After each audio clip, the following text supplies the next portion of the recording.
Hello, c'est Romane de 8ème Vestibule, j'espère que tu vas bien parce que moi ça va archi bien. Aujourd'hui on se retrouve pour une vidéo un petit peu spéciale où je vais te parler d'Halloween et de deux histoires qui mêlent art et criminalité. Sans plus attendre, c'est parti pour cette première story time sur un artiste dont tu as très probablement déjà entendu parler, j'ai nommé Andy Warhol.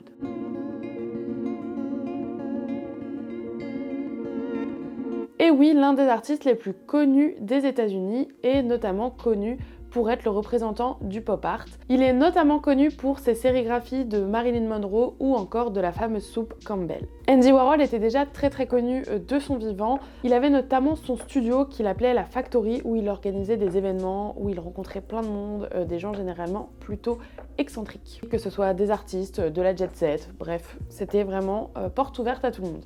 L'autre protagoniste de cette histoire, un petit peu moins connue, c'est Valérie Solanas.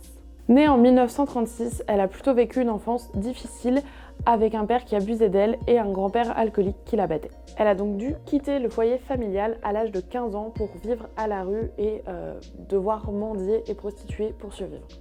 Malgré tout, elle obtient quand même en 1965 un diplôme de psychologie. Son enfance la pousse à avoir vraiment une haine envers les hommes. Elle croit vraiment en la supériorité de la femme, qu'il faut renverser la société et déteste vraiment la gente masculine. Elle a écrit des textes notamment qui plaident la supériorité féminine et qui appellent à renverser le gouvernement pour éliminer la gente masculine. Elle est plutôt radicale, la Valérie. Pourtant, elle est quand même un peu admirative d'Andy Warhol et elle fréquente la Factory. Elle va même jusqu'à lui confier un exemplaire, le seul et unique exemplaire d'une pièce de théâtre qu'elle a écrite. Dans l'espoir, évidemment, que l'artiste produise cette pièce qui s'appelle Up Your Ass, soit dans ton cul. Mais même pour Andy Warhol, cette histoire d'une prostituée mendiante qui déteste tellement les hommes qu'il finit par en tuer un, c'est un peu trop extrême. Donc il refuse, mais plutôt que de refuser poliment, il va prétexter avoir perdu le manuscrit. Le seul exemplaire, je le rappelle. Donc Valérie n'était pas trop contente. Il l'avait quand même dédommagée en la faisant jouer dans certains de ses films expérimentaux, parce que oui, Andy Warhol n'était pas seulement un peintre, il avait plusieurs autres activités. Il gosse quand même un peu Valérie, parce qu'elle fait que de l'appeler, franchement, c'est relou. Mais pour Valérie, ça passe pas. Elle est persuadée qu'Andy Warhol a gardé son texte et qu'il veut lui le voler. Elle tente quand même de faire produire cette fameuse pièce de théâtre et va à la rencontre d'une jeune productrice. Celle-ci refuse aussi son projet et sort une arme devant Margot. Elle dit alors « Je vais tirer sur Andy Warhol, ça me rendra célèbre, ça rendra la pièce célèbre et vous la produirez. » Et c'est ce qu'elle fit quelques heures plus tard. Le 3 juillet 1968, elle se rend dans le hall de la Factory et tire plusieurs balles en direction d'Andy Warhol et de son impresario. Le pistolet s'enraye et Valérie quitte précipitamment les lieux avant de se rendre à la police quelques heures plus tard. Bah oui, son but c'est d'être célèbre, pas d'échapper à la justice. Warhol est quant à lui dans un état critique.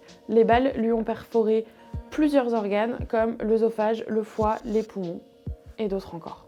Il est même déclaré cliniquement mort avant de finalement survivre. Il restera longtemps marqué par cette agression, que ce soit physiquement, mentalement ou dans ses œuvres artistiques. Puis il succombe le 22 février 1987, le lendemain d'une opération de la vésicule biliaire. De son côté, après s'être rendue à la police, Valérie est diagnostiquée schizophrène et paranoïaque. Elle est condamnée à 3 ans de prison dans un asile criminel, mais à sa sortie, elle refait des menaces envers l'artiste, qui lui vaudra d'être réenfermée à nouveau. Elle meurt finalement 1 an après Andy Warhol des suites d'une pneumonie. La seconde storytime de cette vidéo est sur une personne nettement moins connue, Alphonse Lorenzig. Né en 1902, Alphonse a eu une enfance plutôt heureuse et très aisée. Son père était en charge du catalogue d'exposition des expositions universelles des villes d'Europe. Il voyageait donc beaucoup et était en contact avec le gratin de la société, si je puis dire. Durant la Première Guerre mondiale, sa famille quitte la France pour l'Espagne, qui est à l'époque neutre. Et le succès est toujours au rendez-vous pour la famille, et le petit Alphonse va dans une école catholique et bourgeoise. Tout va pour le mieux dans le meilleur des mondes. À 20 ans, il rencontre celle qui sera sa future épouse et part s'installer en Allemagne. Là-bas, il y est décorateur, mais aussi chef d'orchestre de danse et de jazz. Avec sa femme, ils sont vraiment ravis de leur vie à Berlin. Ils découvrent la liberté, l'art, l'architecture, bref, le pied. Mais bon, l'Allemagne dans les années 30, vous vous doutez, c'est pas vraiment ouf. Donc ils décident de quitter l'Allemagne et de retourner en Espagne. Sauf que l'Espagne, c'est pas non plus la joie à ce moment-là, puisqu'une guerre civile explose en 1936. Alphonse est donc incarcéré en Espagne pendant 9 mois pour de petites magouilles financières. Bah alors Alphonse, on n'est pas un gars honnête? Mais il arrive quand même à amadouer les personnes du CIM. Donc le CIM, c'est le service d'information militaire, en leur proposant de collaborer avec eux. Oui, je sais, tu dois te demander pour l'instant c'est quoi le rapport avec l'art. J'y viens tout de suite. Il propose donc au CIM de les aider à concevoir des instruments de torture et des chambres d'emprisonnement d'un genre totalement nouveau. À l'époque en Allemagne, l'art moderne est totalement décrédibilisé et tous les tableaux sont décrochés et on nomme même l'art moderne d'art dégénéré. Pourtant, en Espagne, notre Alphonse, il va bien s'en servir de l'art moderne, puisqu'il va utiliser tous ces principes théorisés par de nouveaux artistes pour faire des instruments de torture pour torturer des opposants politiques. Bizarre le retournement de situation. Il reprend donc des théories du Bauhaus, qui est une école venue d'Allemagne dans les années 30, donc qu'il connaît plutôt bien, mais aussi des principes de l'abstraction géométrique et du surréalisme pour faire des cellules d'emprisonnement qui seront appelées Tchekas. Dans ces cellules, on peut retrouver un lit qui fait 1,50 m de long sur 60 cm de large. Mais surtout, il est incliné de 20 degrés. C'est-à-dire que dès que tu commences à t'endormir dessus, tu tombes. Et tu tombes par terre. Mais même le sol, il n'est pas droit. Sur le sol, il y a en fait disposé des briques sur la tranche, un peu partout, ce qui fait qu'on ne peut pas marcher, on ne peut pas s'asseoir.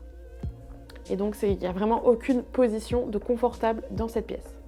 Les murs sont blindés de formes géométriques. Des cubes, des cercles, des points, des damiers, bref, tout y est.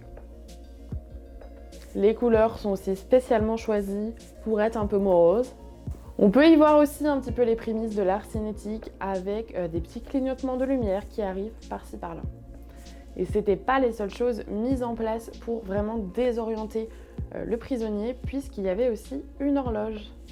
Mais les aiguilles allaient un petit peu plus vite que la normale. Ce qui fait qu'au lieu de faire le tour de l'horloge en 24 heures, le tour se faisait en 20 heures. Donc forcément, au bout de quelques jours, les prisonniers étaient vraiment désorientés. Finalement, Alphonse et ses bonnes idées seront fusillés en 1939. Et voilà, c'est tout pour moi. J'espère que ces deux histoires t'ont plu. Je t'invite à aller suivre la chaîne YouTube et on se retrouve la semaine prochaine pour une nouvelle vidéo. Ciao!